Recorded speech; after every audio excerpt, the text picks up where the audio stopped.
कानपुर में जिलाधिकारी ने थाना सेन पश्चिम पारा के निर्माण कार्य का औचक निरीक्षण किया और इस दौरान उन्होंने कई खामियों को उजागर किया है।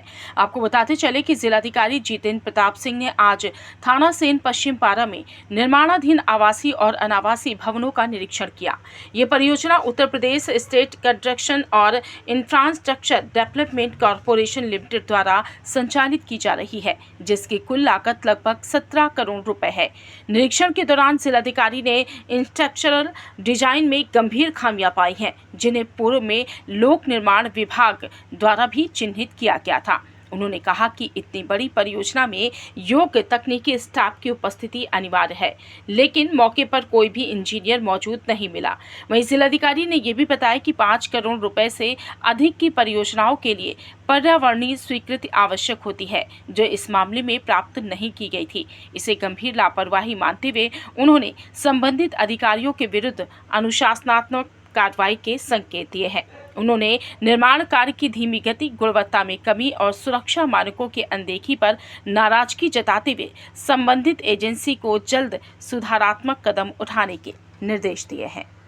इस शासन के गृह विभाग द्वारा जो नवनिर्मित हमारे थाना भवन है, थाना क्षेत्र है, उसके लिए एक महत्वपूर्ण परियोजना पश्चिम सेन पारा की है, जहां पे और चौराहे से आती है। और इसमें दो परियोजनाएं हैं, 8 करोड़ 8.5 करोड़ की, एक आवासीय और एक अनावासीय। तो करीब 17 करोड़ की परियोजनाएं यहाँ चल रही हैं यहाँ पे, जिसको यूपी सिडको कार्य संस्था के रूप में देख रहा है, शासन से नामित है। उसके क्रम में जो अभी निरीक्षण किया गया है एक्सीएन यूपी सिडको के साथ में मिस्टर मनोज और हमारे एक्सीएन पीडब्ल्यूडी प्रांतीय खंड मिस्टर अनूप के साथ में, उसमें स्ट्रक्चरल डिजाइन्स में कुछ फॉल्ट हैं जो कि पीडब्ल्यूडी ने भी पॉइंट आउट किए हैं और मुझे भी लग रहा है।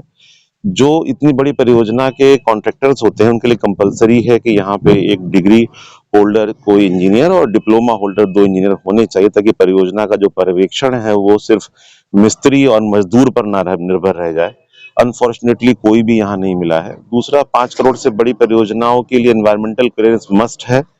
ये खेद का विषय है और डिसिप्लिन कार्रवाई का विषय है एक्सीएन यूपी सिडको के खिलाफ भी, कि अगर उसमें था इस प्रकार से तो उन्होंने कैसे इस विषय में बिना एनवायरमेंटल क्लियरेंस की ये परियोजना इनसे करने दी।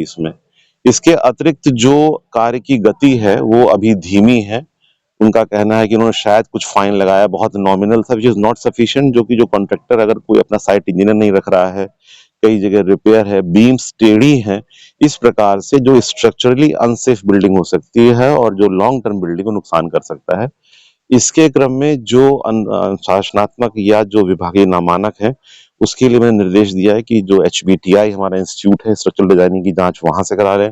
बिना एनवायरमेंटल क्लियरेंस के जो ये काम कर रहे हैं उसके लिए इनका दायित्व भी तय करें और कॉन्ट्रैक्टर के खिलाफ भी कार्रवाई करें, और टाइम से ये परियोजना मानकों के हिसाब से सही हो, इसको इंश्योर करने के लिए गृह विभाग से भी अनुरोध किया जाएगा।